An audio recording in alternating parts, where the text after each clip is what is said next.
eu sou o Bruno, professor de Física, e hoje nós vamos resolver uma bateria de exercícios sobre estudo dos gases e a primeira lei da termodinâmica.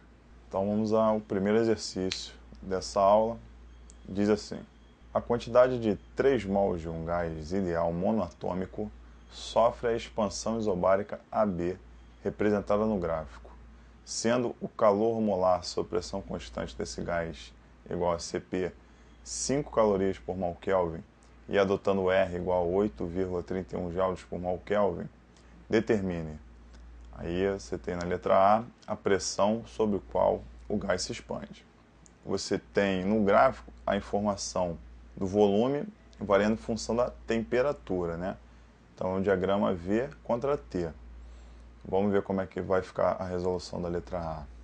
Na letra A, a gente vai aplicar a equação de Clapeyron, que diz que PV é igual a nRT. Então, a gente pega a pressão, o volume, aí você tem os dois pontos, tanto faz, porque o processo é isobárico, né?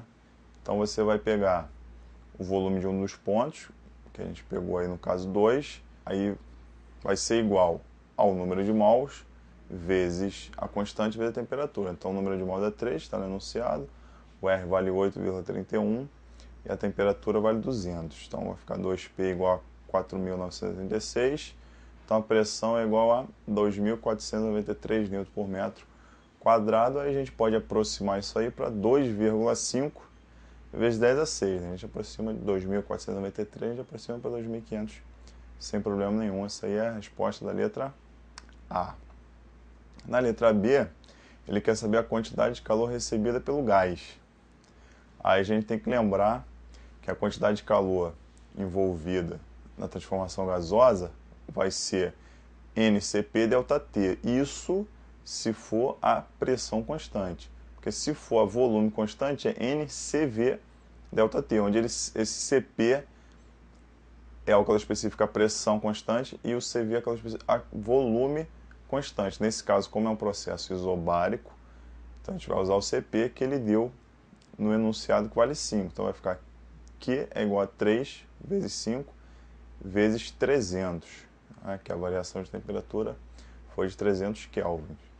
Fazendo essa conta, a gente chega no resultado de 4.500 calorias. A resposta tem que ser dada em joules, né? Então a gente tem que passar de caloria para joule. Só lembrar que uma caloria é igual a 4,18 joules. Então a gente vai pegar 4.500 e multiplicar por 4,18 e vai achar o valor de Q igual a 1,88 vezes 10 a 4 joules. Na letra C, ele quer saber o trabalho que o gás realiza no sistema, na transformação.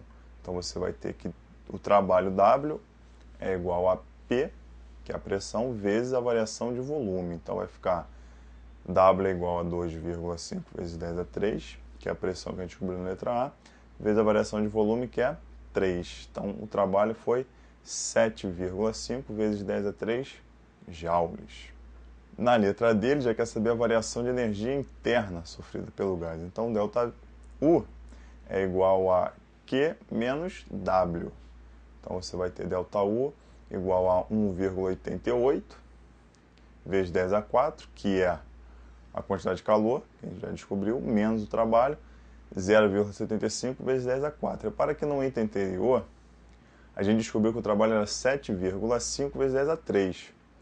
Só que como aí a gente vai operar uma subtração, e quando você faz essa operação de subtração e tem potência de 10 envolvido, o expoente da potência tem que ser sempre o mesmo. Então, como o expoente do calor é 4, né? Está lá 1,88 vezes 10 a 4, do trabalho também vai ter que ser 10 a 4. Então, 7,5 vezes 10 a 3 vira 0,75 vezes 10 a 4, ok? Que é a mesma coisa. Fazendo a conta, a gente acha ΔU igual a 1,13 vezes 10 a 4 joules.